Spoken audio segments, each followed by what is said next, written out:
This powerful force may look like desire, but it's not what you think. Carl Jung believed that sexual energy is not only about attraction, it is the hidden fuel behind your creativity, your deepest relationships, and even your search for meaning. And here's the shocking truth. The very energy most people are ashamed of, hide from, or waste without thinking is the same force that could transform their entire life. But how? That's where the mystery begins. Jung discovered that if you don't understand this energy, it doesn't disappear. It takes control of you instead, showing up as obsession, frustration, or self-destruction. Yet, if you learn how to direct it, that same energy becomes the fire that awakens your highest self. So the real questions are, how do you know when this hidden power is secretly running your life? How can you stop it from trapping you in unhealthy patterns? And how do you unlock its ability to change you from the inside out? Here's the twist. The very thing you've been taught to control or push away is the exact thing that, if embraced, could set you free. There's a hidden side to sexual energy that most people never notice. Jung called it the shadow. And here's the open secret. Whatever part of your desire you try hardest to bury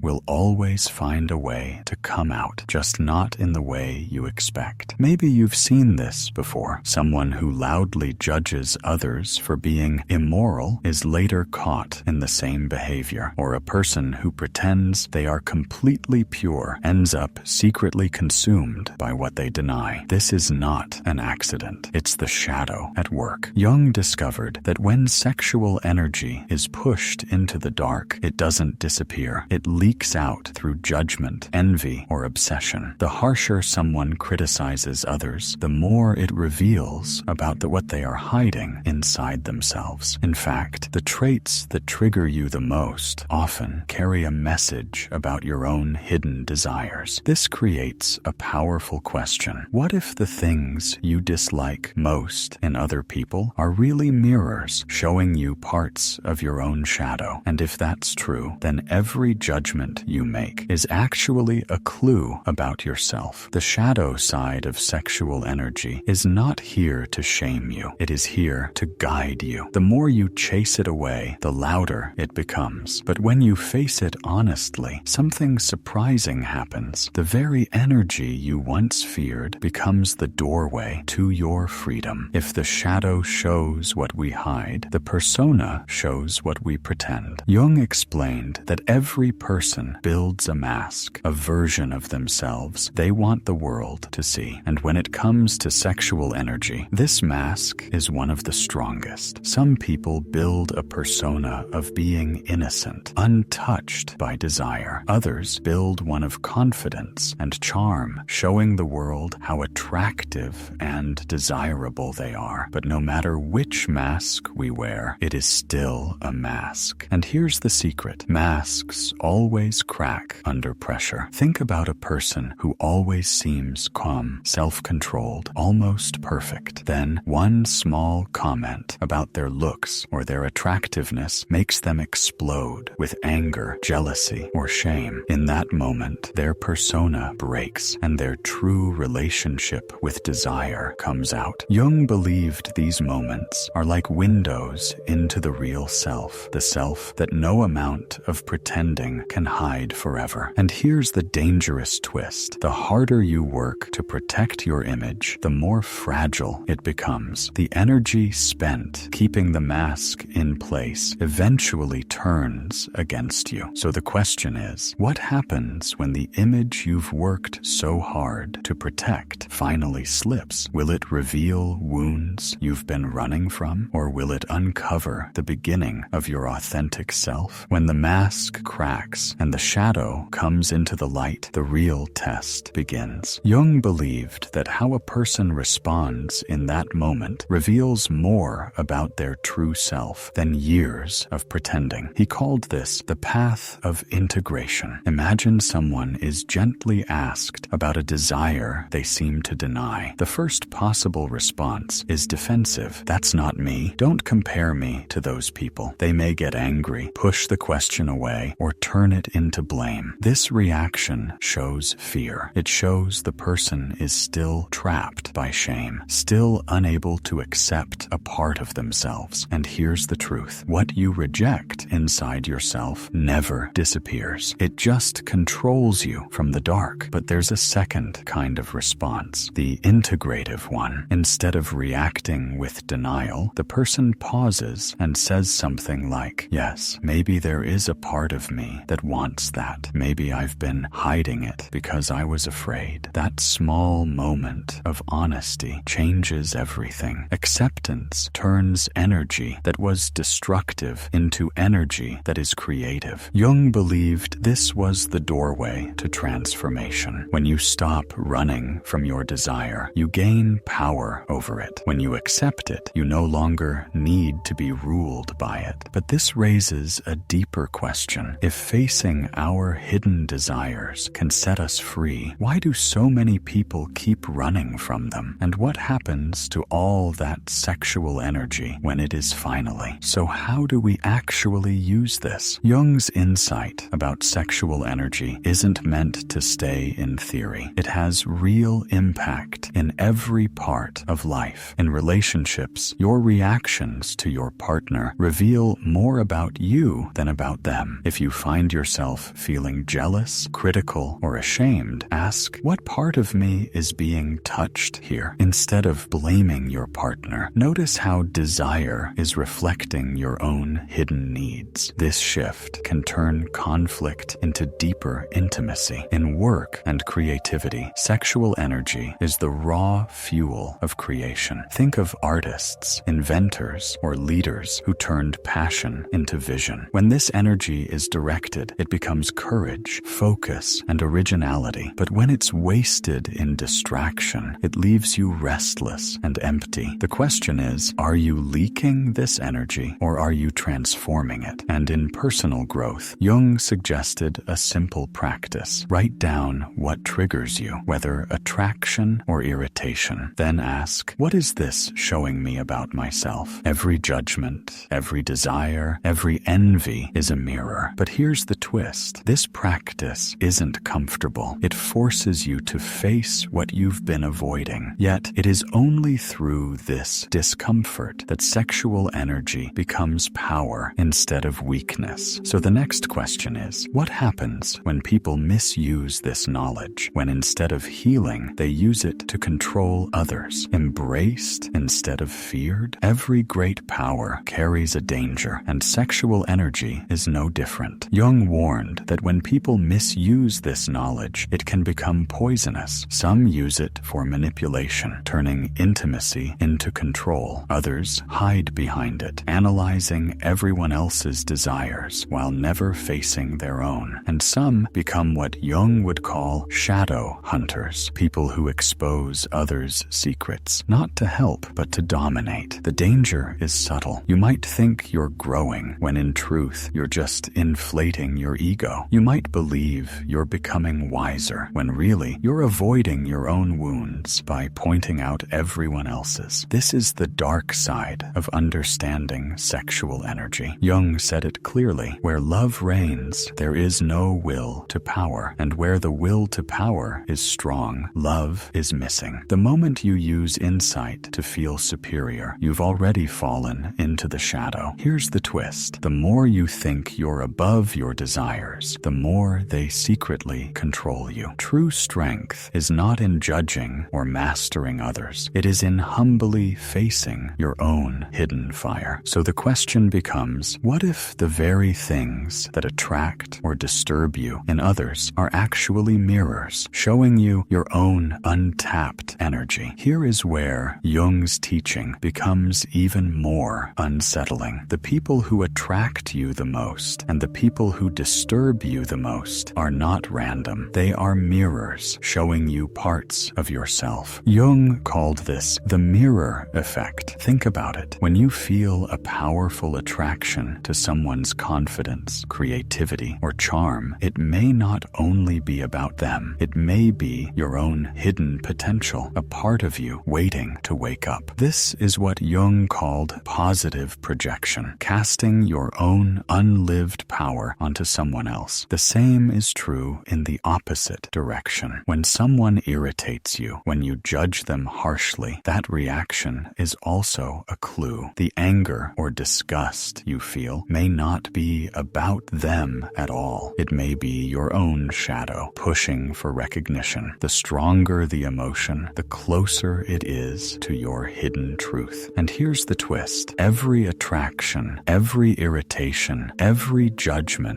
is really a message from your own unconscious. Every person you meet is a teacher in disguise, pointing you back to yourself. But this raises a deeper question. If the outside world is just a mirror of your inner world, then how do you take that reflection and turn it into real transformation? Jung believed the real purpose of life is individuation, the journey of becoming your true self. And sexual energy, he said, is one of the most powerful forces that can drive this transformation. This energy is not just physical, it is psychic. It fuels your creativity, your ambition, your longing for connection, and even your spiritual search. When it is unconscious, it traps you in endless cycles of craving and shame. But when it becomes conscious, it turns into clarity, focus, and authentic love. Think of fire. Left wild, it burns everything down. But when guided, it gives warmth, power, and light. Sexual energy works the same way. Suppress it, and it poisons you. Indulge it without awareness, and it consumes you. But when you integrate it, when you accept it as part of yourself, it becomes the fire of transformation. And here is the surprising twist. The part of you that feels the most dangerous to face may actually be the part that holds your greatest potential. The energy you fear is the same energy that can set you free. So the final question is this. If every desire, every projection, and every mask-breaking moment is really an invitation, how do you accept it fully and begin the work of becoming who you truly are? The journey of sexual energy is not about suppressing it or losing yourself in it. It's about transforming it. Jung understood that every judgment you make, every attraction you feel, and every moment your mask slips is a chance to see yourself more clearly. These are not accidents. They are invitations. Each time you feel triggered by someone, you can ask, what is this showing me about my own shadow? Each time you admire someone deeply, you can ask, what part of me am I seeing in them? And each time you feel shame about your own desires, you can ask, what if this energy is not here to destroy me, but to wake me up? Here's the twist. The very thing you thought was your weakness, your desire, your hunger, your fire, is the same thing that, if embraced, becomes your strength. Jung said, man's task is to become conscious of the contents that press upward from the unconscious. That task begins with you. Notice your shadow, notice your projections, and instead of pushing them away, see them as the key to your own transformation. Because in the end, the character you're really learning to understand is your own.